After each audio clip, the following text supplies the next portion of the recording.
ನನ್ನ ಬಗ್ಗೆ ಸ್ವಲ್ಪ ಯೋಚನೆ ಮಾಡಬೇಕೇ ಬೇಡವೇ? ಹೇಗೆ ಕಾಣ್ತಾ ಇದ್ದೇನೆ? ಯೌವನ ಹೌದು, ರೂಪಾವಧಿ ಹೌದು. ಈ ದಟ್ಟವಾದಂತಹ ಕಾಡಲ್ಲಿ ಹೀಗೆ ಕುಳಿತು ತಪಸ್ಸನ್ನು ಕೈಗೊಂಡೆ ಅಂತಾದರೆ ಎಳೆಯ ಕಾಮುಕ ಮನುಜರು ನನ್ನನ್ನು ಕಂಡರೆ ಸುಮ್ಮನೆ ಬರೋದಕ್ಕೆ ಸಾಧ್ಯವಿತ್ತು. ಕಾಮುಕರ ವಿಚಾರದಲ್ಲಿ ಒಂದು ರೀತಿಯ ಭೀತಿಯನ್ನು ಆವರಿಸಿಕೊಂಡಿದ್ರು ಕೂಡ ಮತ್ತೊಂದು ಕಡೆಯಲ್ಲಿ ಇದ್ದ ನಮ್ಮವರು ಸುರನಮ್ಮಯ ಹಗೆಗಳಾಗಿಯ ನಿಜವ ಅರಿತರೆ ತಪಸ್ಸಿಗೆ ವಿಕ್ರಮ ತರ್ತಾರೆ. ಮತ್ತೆ ಹೇಗೆ ತಪಸ್ಸನ್ನು ಮಾಡಲಿ? ಯೋಚನೆ ಮಾಡುವ ಅಗತ್ಯವೇನಿಲ್ಲ. ನಾವು ಅಸುರರು, ಅಷ್ಟ ಚಿಂತೆಯನ್ನೇ ಬಲ್ಲವರು. ಕ್ಷಣ ಮಾತ್ರ ತನ್ನಂತಹ ರೂಪವನ್ನು ಮರೆಗೊಳ್ಳದೆ ಮತ್ತೊಂದು ಮಗನಿಂದ ಬೇರೊಂದು ರೂಪ ಧರಿಸುವುದಕ್ಕೆ ಸಾಮರ್ಥ್ಯ ಯೋಗ್ಯತೆಯನ್ನೇ ಪಡೆದಕ್ಕೂ ನಾವಾಗಿದ್ದೇವೆ. ಈ ರೂಪದಲ್ಲಿ ಕಷ್ಟ. ಮತ್ತೆ ಯಾವುದಾದ್ರು ಹರಿಯುತ್ತಿರುವಂತಹ ಉರಗದ ರೂಪವನ್ನು ಧರಿಸಿಕೊಂಡು ತಪಸ್ಸನ್ನು ಕೈಗೊಂಡ್ರೆ ಹೇಗೆ? ಗರುಡನಲ್ಲಿ ನೀನು ಉಡ್ತಾ ಇದ್ದೆ, ಕೊಕ್ಕರದು ಕಿತ್ತರಗೊಂಡ ಸಾದ್ರೆ ನಾನು ಸಾಯುವುದು. ಮತ್ತೆ ಮೃಗಭಕ್ಷೆ ರೂಪವನ್ನು ಧರಿಸಿಕೊಂಡು ತಪಸ್ಸನ್ನು ಕೈಗೊಂಡ್ರೆ ಹೇಗೆ? ಬೇಟೆಗಾರಕ್ಕಾಗಿ ಬೇಟೆಗಾರ ಬರ್ತಾರೆ. ಬಾಣವನ್ನು ಪ್ರಯೋಗಿಸಿಬಿಟ್ಟಂತಾದ್ರೆ ಮಾಲಿನಾದಂತ ನಾನು ಸಾಯಿದಿವೆ. ಇಂದು ಸಾಯಿಸಬೇಕಾಗಿ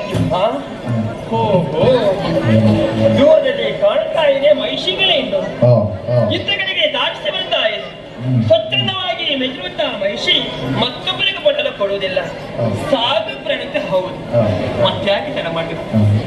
ಮಹಿಷಿ ರೂಪವನ್ನ ಅಂತೂ ಬ್ರಹ್ಮದೇವರ ತಪಸ್ಸನ್ನು ಕೈಗೊಳ್ತೇನೆ ನೋಡೋಣ.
ಲೋಕದ ಹಿತವನ್ನು ಬಯಸುವ ಮುನಿ ಸುಭಾಷಕನು ತಪಸ್ಸಿನಲ್ಲಿ ನಿರತರಾಗಿದ್ದಾಗ ನನ್ನ ತಪಸ್ಸು ಭಂಗವಾಯಿತಲ್ಲ.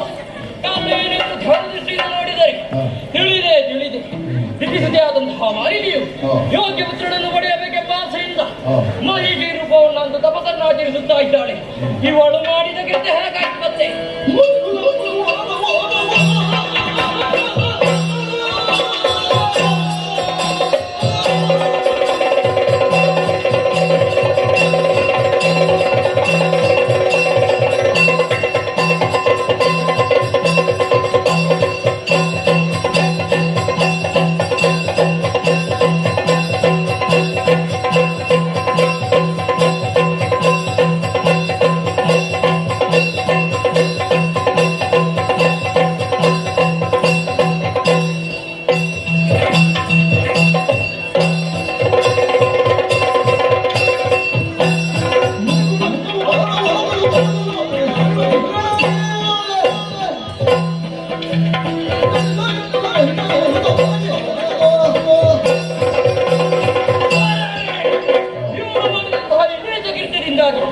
ಮುನಿಕುಲಕ್ಕೆ ಅಪಮಾನವಾಗಿದೆ.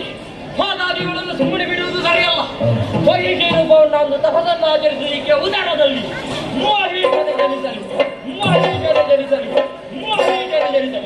ನನ್ನ ಈ ಶಾಪಕ್ಕೆ 3 ಮೂರ್ತಿಗಳಿಂದಲೂ ಪರಿಮಾರ್ಜನೆ ಸಿಗದೆ ಹೋಗಲಿ.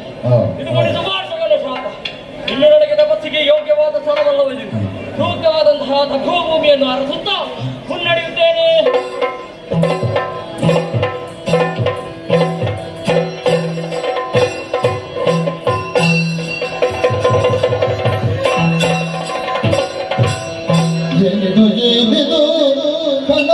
ತಪವೋ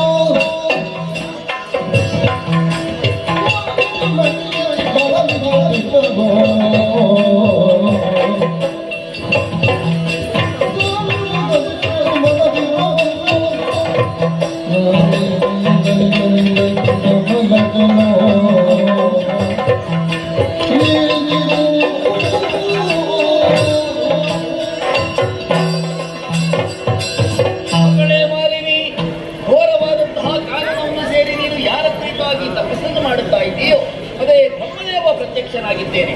ತಪಸ್ಸನ್ನು ಬಿಟ್ಟು ಏನು ಬರಬೇಕು ಕೇಳಿತು? ಕರ್ಮಸಾಗರ ದೇವ, ಕರ್ಮಸಾಗರ ದೇವ ಪರಮೇಷ್ಠಿಕ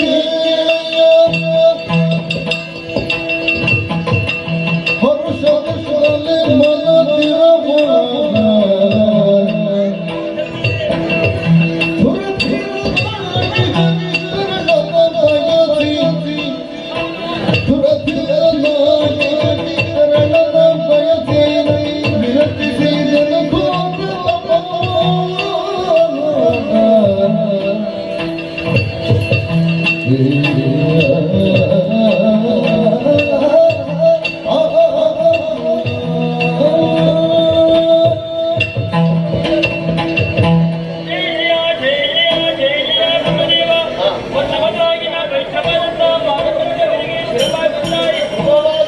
ನನ್ನ ಜೀವನವೇ ಸಾರ್ಥಕವಾಗಿದ್ದುವಾಗಿದೆ.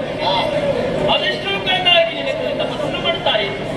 ನನ್ನ ತಪಸ್ಸಿಗೆ ನಿಮಗೆ ಪ್ರತ್ಯಕ್ಷನಾದೆ ಇದರಿಂದ ಬಾಗಿ ಈ ರೀತಿಯಾಗಿ ತಪಸ್ಸನ್ನು ಮಾಡಲಿಕ್ಕೆ ಬಲವಾದ ಕಾರಣ ಏನದು? ಅಮ್ಮನ ಅರ್ಚನ ಪಟ್ಟಣಕ್ಕಿಂತ ಉದ್ದೇಶದಿಂದಾಗಿ ಕಾಡನ್ನು ಸೇರಿಕೊಂಡಿದ್ದೇನೆ. ನಿನ್ನಲ್ಲಿ ಬೇರೆ ಯಾವುದನ್ನು ಕೇಳುವುದಿಲ್ಲ. ನಮ್ಮ ಅಸುರ ಕೂಡ ಉದ್ಧಾರ ಆಗಬೇಕು. ಆ ದೃಷ್ಟಿಯಿಂದಾಗಿ ತಪಸ್ಸನ್ನು ಮಾಡುತ್ತಾ ಇದ್ದೇನೆ. ತಂದೆ, ನಾನು ಮದುವೆಯಾದ ಬಳಿಕ ನನ್ನ ಉದರದಲ್ಲಿ ವೀರ ಧೀರತ ಕುಮಾರನು ಪಡಿ ಬಂತು. ಹೊರಗೊಂಡನು ಬೇಸಬೇಕು ನೀನು. ನಿನ್ನ ಇಚ್ಛೆಯಂತೆ ಆಗಲಿ ತಂದೆ. ಆದ್ರೆ ಹುಟ್ಟುವ ಮಗ ಮಾತ್ರ ಕೋಣನಾಗಿ ಹುಟ್ಟು. ಅಯ್ಯೋ ಶಿವನೇ, ತಂದೆ ತಂದೆ, ನನ್ನ ಪಾಲಿಗೆ ಮುಡಿದೇ ತಂದೆ. ಏನಾಯ್ತು? ಕೇಳಿದ ಹಾಗೆ ಮಾಡಿದೆ. ಅದೆಷ್ಟೋ ಕಾರಣವಾಗಿ ನನ್ನ ತಪಸ್ಸು ಮಾಡಿದೆ. ಆ ನಿಟ್ಟಿನಿಂದಾಗಿ ನನ್ನ ಪುಟ್ಟನೇ ಕರೆಸಿಕೊಂಡೆ. ನಿನಗೆ ಕೊಟ್ಟದಾದ್ರೆ ಏನು? ನನ್ನ ಪಾಲಿಗೆ ಶಾಪವನ್ನೇ ಇದೆಯಲ್ಲ. ಕೋಣ ರೂಪದ ಮಗನ ಹೇಗೆ ಹೊತ್ತಿಗೆ ಸರಿಯಾಗಿ ಆಹಾರವನ್ನು ಕೊಟ್ಟು ತೊಟ್ಟಿಲೆ ಒಳಗಿದ್ದ ಈ ಜೋಗವನ್ನು ಆಡುತ್ತಾರೆ ಎಂದು ಈ ಕೆಟ್ಟ ಮಾತಿಗೆ ತಿಳಿಸುವುದಕ್ಕೆ ಸಾಧ್ಯವಿದೆ. ಅಮ್ಮನ ಕಣ್ಣೀರನ್ನು ಹೊತ್ತುಕೊಂಡು ಬಂದಿದ್ದೇನೆ. ಈ ಸುತ್ತ ಮಕ್ಕಳನ್ನು ಹೊತ್ತುಕೊಂಡು ಅರಮನೆಗೆ ಹೋಗುವಂತಿಲ್ಲ. ನಾನು ನಿರ್ಧಾರಕ್ಕೆ ಬಂದಿದ್ದೇನೆ. ನಿನ್ನ ಪಾದ ಪುಣ್ಯದ ಪ್ರಾರ್ಥನೆಯಾಗಿದೆ. ಮರುಗದಿರು ಮರುಗದಿರು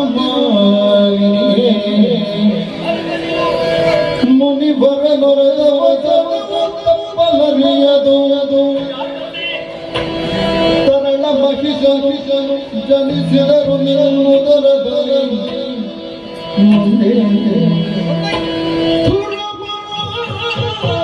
ಕವಿಯನಿಗೆ ಗದಿ ಗದಿ ಮೆರೆಯುವನು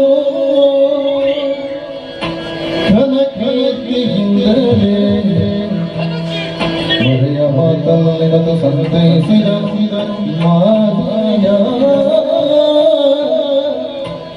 ಮರುಗದಿರು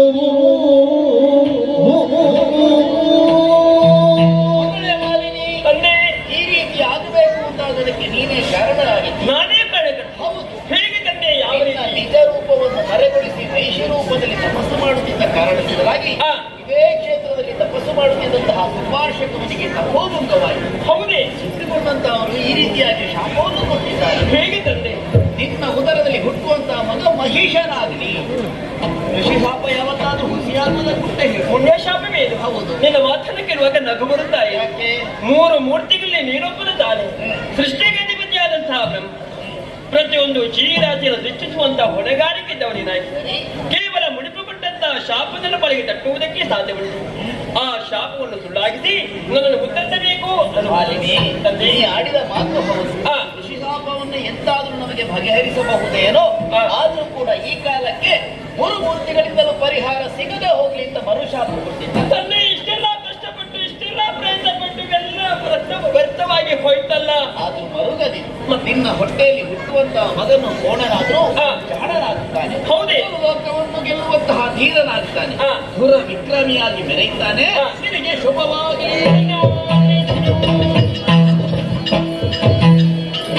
ಗಗನ ಮಪನ ಗಂಡ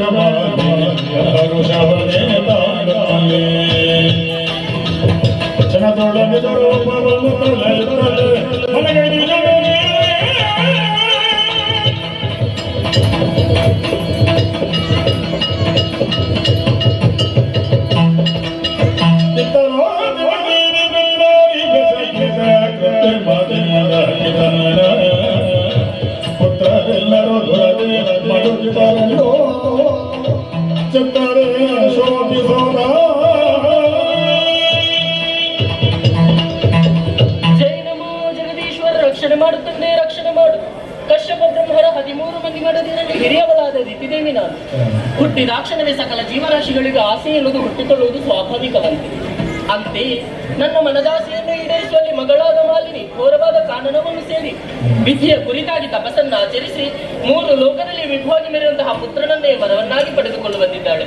ಪ್ರಾಯ ಪ್ರಬುದ್ಧಿಯಾದಂತಹ ಆಕೆಗೆ ಪಾತಾಳ ಲೋಕದ ಮಧುವನಪುರದ ವೀರ ವಿದ್ಯುನ್ಮಾಲಿಯ ಜೊತೆ ವಿವಾಹವೇದವಳು ಸುಖ ದಾಂಪತ್ಯದ ಫಲರೂಪವಾಗಿ ಮಗನನ್ನು ಹುಟ್ಟಿಕೊಂಡಿದ್ದಾನೆ. ಆಟದಲ್ಲಿ ಪಾಠದಲ್ಲಿ ತೊಡಗಿರುವಂತಹ ಕನ್ನಮ್ಮನನ್ನು ಕಾಣುವಾಗ ಮನಸ್ಸಿಗೆ ಸಂತೋಷ. ಆದರೆ ಏನು ಮಾಡೋಣ ಹೇಳಿ, ಈ ಹಿಂದಕ್ಕಾದರೂ ನಾ ಕಂಡಂತಹ ಕನಸು ಹಿರಿಯ ಬಾಯಿಗಳಾದಂತಹ ನಮಗೆ ಸುರಲೋಕದ ಅಧಿಕಾರ ಸಿಗಬೇಕು ಎನ್ನುವ ಹಾಗೆ ಮಗಳನ್ನು ಮದುವೆ ಮಾಡಿದ ಬಳಿಕ ಒಬ್ಬಟ್ಟಿತನವನ್ನು ಕೂಡ ಅನುಭವಿಸುತ್ತಾ ಇದ್ದೇನೆ. ಹಾಗಿದ್ದರೆ ಈ ಕಾಲಕ್ಕಾಗ ನನ್ನ ಕನಸು ಕನಸಾಗಿ ಉಳಿಯಿತಲ್ಲ, ನನ್ನ ಕಷ್ಟವನ್ನು ಹೇಳಿಕೊಳ್ಳುವುದಕ್ಕೆ ಯಾರಿಗೂ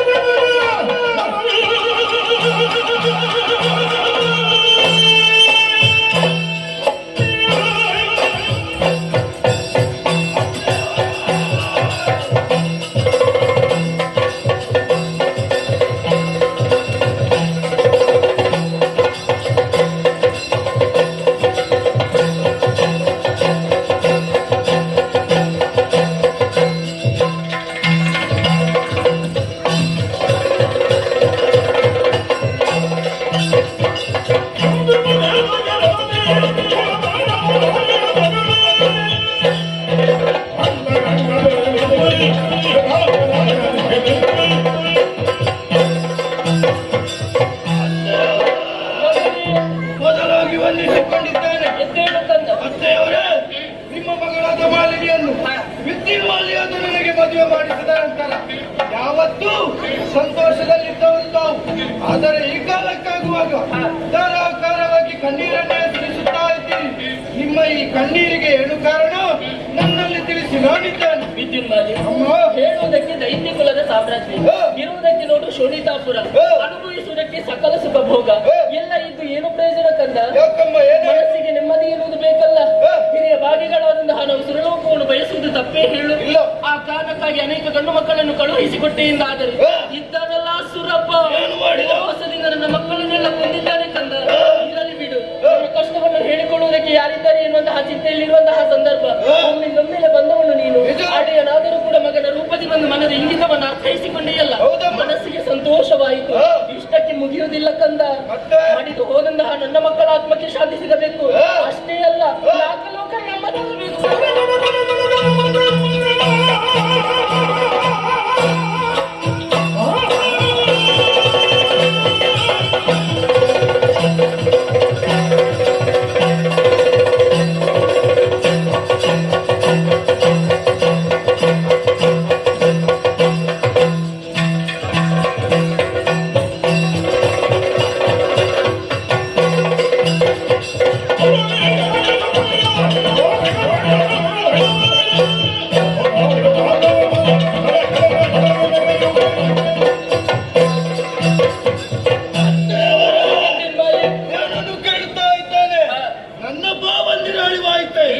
ಬಿಡಿ ಬಿಡಿ ಚಿಂತೆಯನ್ನು ನೀವೊಂದು ಅಪ್ಪಣೆಯನ್ನು ಕೊಟ್ಟಿರುವಂತಾದರೆ ಈಗಲ ಸ್ವರ್ಗಲೋಕಕ್ಕೆ ತೆರಳುತ್ತೇನೆ. ಹೋಗಿ ಇಂದ್ರಾದಿ ಸುಮನಸರನ್ನು ಮಾಡಿದೋಡಿಸಿ ಆ ಸ್ವರ್ಗದ ಪೀಠವನ್ನು ನಿಮಗೊಪ್ಪಿಸಿಕೊಳ್ಳುತ್ತೇನೆ. ಹೋಗು ಮಗನ ಶುಭವಾಗಲಿ.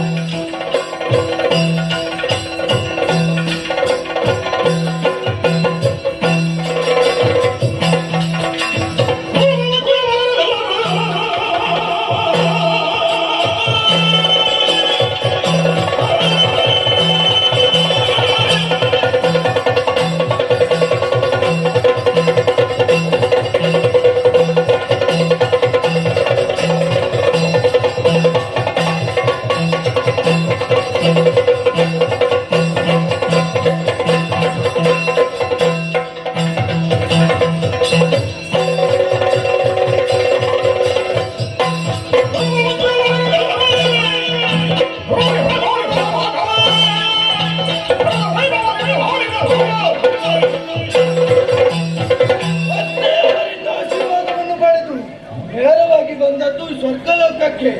ಇಂದ್ರಾದಿ ಸುಮನಸರನ್ನು ಬಡಿ ತೋಡಿಸಿದ್ದೇನೆ. ಸ್ವರ್ಗದ ಪೀಠ ಬರಿದಾಗಿದೆ.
ಸಿಕ್ಕಲಾರೆ.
ಈ ಸಂತೋಷದಿಂದ ಸುಮನಸರು ಸುಮವೃಷ್ಟಿಯನ್ನೇ ಸುರಿಸ್ತಾ ಇದ್ದಾರೆ. ಹಾಗಾಗಲೇ ಈ ಸಂತೋಷ ವಿಚಾರ ನನ್ನ ಲೋಕಕ್ಕೆ ಹೇಳಬೇಕು.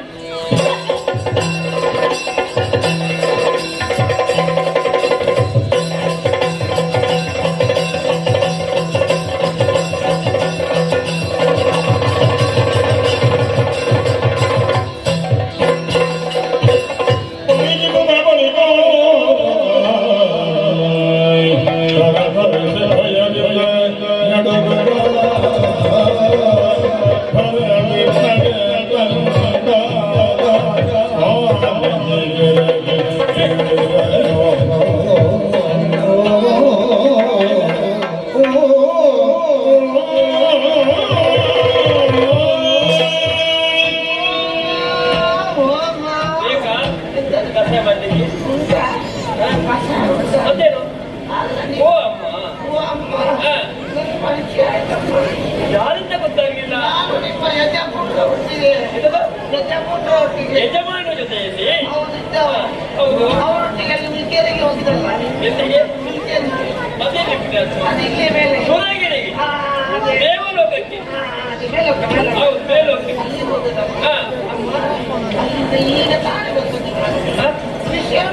ಹೌದಾ?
ಅಮ್ಮ ನನಗೆ ಭಾವನ ಓದಿ ಬಂದಿದೆ.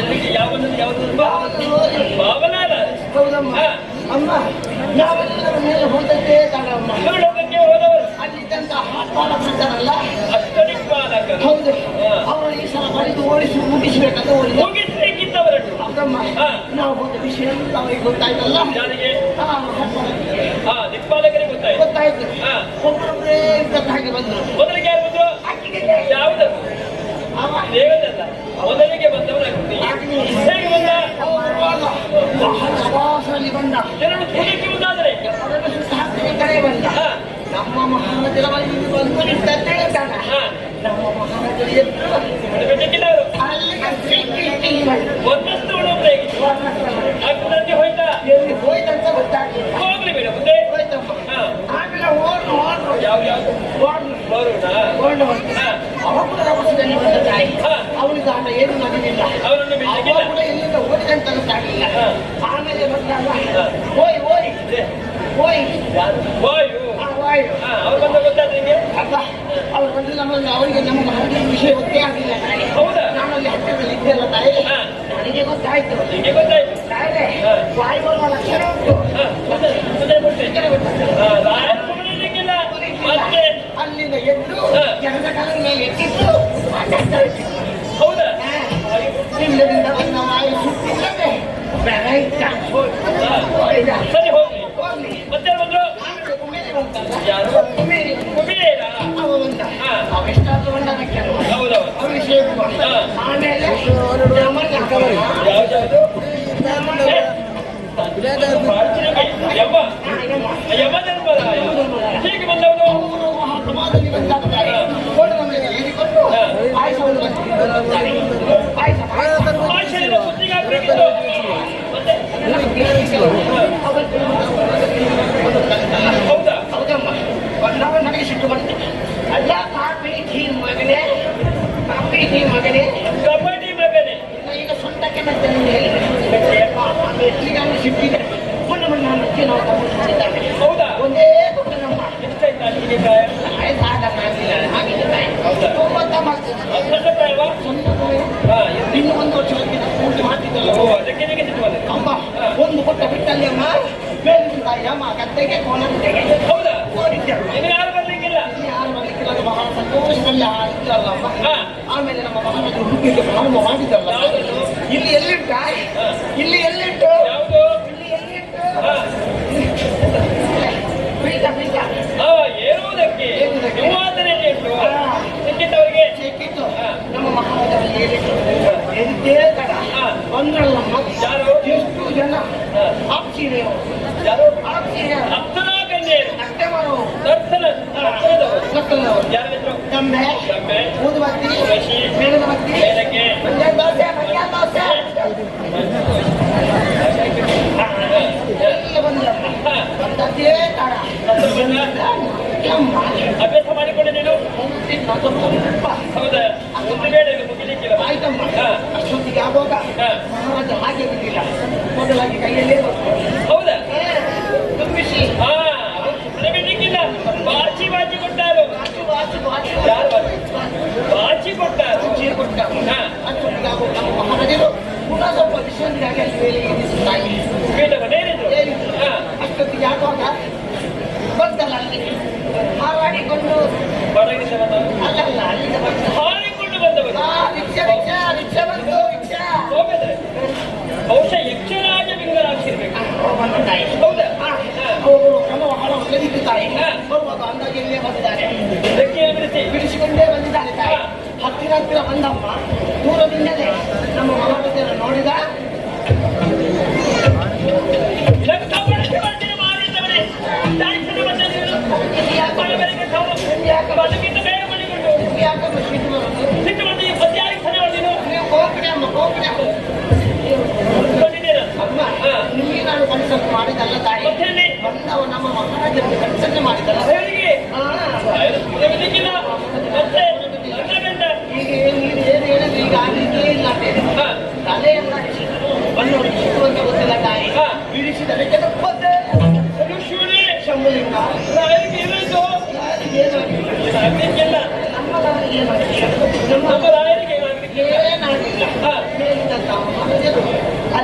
ಕೆಳಗೆ ಕೂತ್ರ ಹಾ, ಕೂತು. ಏನಾದ್ರು ಮಾಡಿ ಇರ್ಬೋದು. ನಾನು ಆಲೋಚನೆ ಮಾಡಿದೆ ಹಾ. ಇದು ಪಾಯಸ ಯಾವ್ದಲ್ಲಿತ್ತು ಯಾವುದು ಪಾಯಸ ನಿಮ್ಗೇನಿದು? ಅಲ್ಲ ಪಾಯಸ? ಪಾಯಸ ಹಾ. ನಮ್ಮ ಮಹಾರಾಜರು ಕುಳಿತುಕೊಂಡು ಜಾರಿ ಬಿಟ್ಟು ಮಾಡಲಿಲ್ಲಲ್ಲ ಹಾ. ಈ ಸಲ ಕುಳಿತುಕೊಂಡು ಬಿಟ್ಟು ಮಾತಾಡ್ತಾ ಪಾಯಸ ಮಾಡ್ಬೋದು. ಏನಿಲ್ಲ ಅಮ್ಮ ಮಾಡಿಲ್ವೇ? ವ್ಯತ್ಯಯ ಮಾಡಲಿಲ್ಲ ಮತ್ತೆ? ನಿಮ್ಮ ಗಂಡ ಬೆಟ್ಟುವಲ್ಲಿ ಆಗಲಿಕ್ಕಿಲ್ಲ ಅವರಿಗೆ ಹಾ. ಇನ್ನೊಂದು ಬಲಗಡೆಗೆ ತಪ್ಪುತ್ತೇನೆ ಅಯ್ಯೋ, ಅವ್ರಿಗೆ ಏನಾಯ್ತು ಪುಣ್ಯಾತ್ಮ?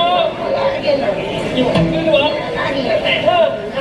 ನಮ್ಮ ಮಹಾರಾಜರು ಉದ್ದಕ್ಕೆ ಮಲಗಿದ್ರು ಮಲಗಿದ್ರ? ಮಲಗಿ ಕಣ್ಣು ಏನಾದ್ರು ಮಾಡಿ ಸುಮ್ಮನೆ ಬೆಟ್ಟಿಕ್ಕಿದ್ದ ಅವರು. ಹೌದಮ್ಮ ನಮ್ಮ ಮಹಾರಾಜರು ಈ ಸಲ ಯಾವುದ್ರಲ್ಲಿ ಬೆಟ್ಟು ಮಾಡಲಿಲ್ಲಲ್ಲ ಹಾ. ಮಲಗಿಕೊಂಡು ಬೆಟ್ಟು ಮಾತಾಡ್ತಾ ಭಾವಿಸಿದೆ ಹೌದಾ? ಬೆಟ್ಟು ಮಾಡ್ತಾರೆ ನೋಡ್ಲಿಕ್ಕಿದ್ದೇನೇನು? ಅಮ್ಮ ಹಾ. ಎಷ್ಟು ಹೊತ್ತು ಕಾದು ನೋಡಿದೆ ತಾಯಿ ಹಾ. ನಿಮ್ಮ ಮಹಾರಾಜರು ಮಲಗಿಕೊಂಡು ಬೆಟ್ಟು ಮಾಡಿದ್ದಕ್ಕೆ ಆಗಲಿಲ್ಲ. ಮಾಡ್ಲಿಲ್ವೇ? ಮುಂದೆ ಏನಾಯ್ತು? ಅಮ್ಮ ಹಾ. ಹತ್ತಿರ ಹೋಗಿ ಹಾ. ಮುಖನನ್ನು ನೋಡ್ತೇನೆ ಮುಖವನ್ನು ನೋಡ್ತೇನೆ. ನಾನು ನೋಡ್ತೇನೆ ಹಾ. ಮುಖದಲ್ಲಿ ಏನು ಸುಖ ಇಲ್ಲ ತಾಯಿ ಹೌದಾ? ಏನು ನನಗೆ? ಮಲಗಿದಲ್ಲಿ ಇಷ್ಟು ಹೊರಗೆ ಹಾಕ್ತಾರೆ ನಾಲಿಗೆ ಅಯ್ಯೋ, ರಕ್ತ ಕಾಳಿ ಹಾ. ನಿಮ್ಮ ಗಂಡ ಹಾ. ಅದು ಬಿಟ್ಟು ಜೀವ ಬಿಟ್ಟು ಸತ್ತೇ. ಅಯ್ಯೋ, ಶಿವನೇ!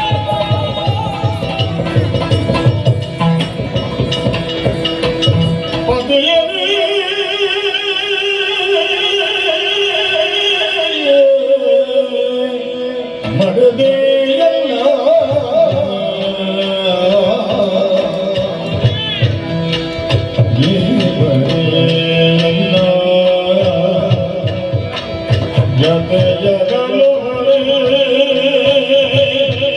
ನಲ್ಲ ಜತೆ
ಜಗಲು ನೀವಿಲ್ಲದಂತಹ ಪ್ರಪಂಚವನ್ನ ಪಾಲಿಗೆ ನಿಜವಾಗಿ ಸಿಕ್ಕಿದ್ದೇನೆ.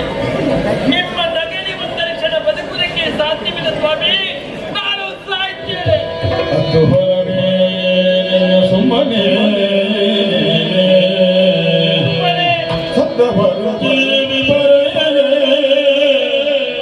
ಸಮರ ಸಮರ್ಥನ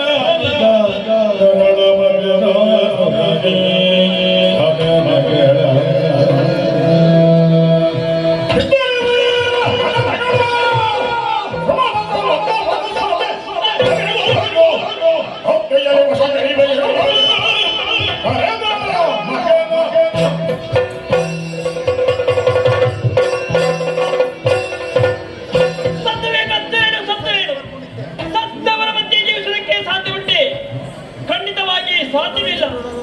ನಾನು ಮಾಡಬೇಕಾದ ಕರ್ತವ್ಯವೇನು? ನನ್ನ ಗಂಡನಾತ್ಮಕ್ಕೆ ಶಾಂತಿಯನ್ನು ದೊರಕಿಸಿಕೊಳ್ಳಬೇಕಾದ ಕರ್ತವ್ಯವಾಗಿ ಹೋಗಿದೆ. ನನ್ನ ಸ್ಥಿತಿ ಹೇಗಾಯಿತು ಗೊತ್ತೇ? ಕೈಯ ಭರಣೆ ಸುಂದರಿ ಮಾತ್ರವೇ ಕಿತ್ತು ಮುತ್ತೈದರ ಮನೆ ಕಿತ್ತವರು ಯಾರು?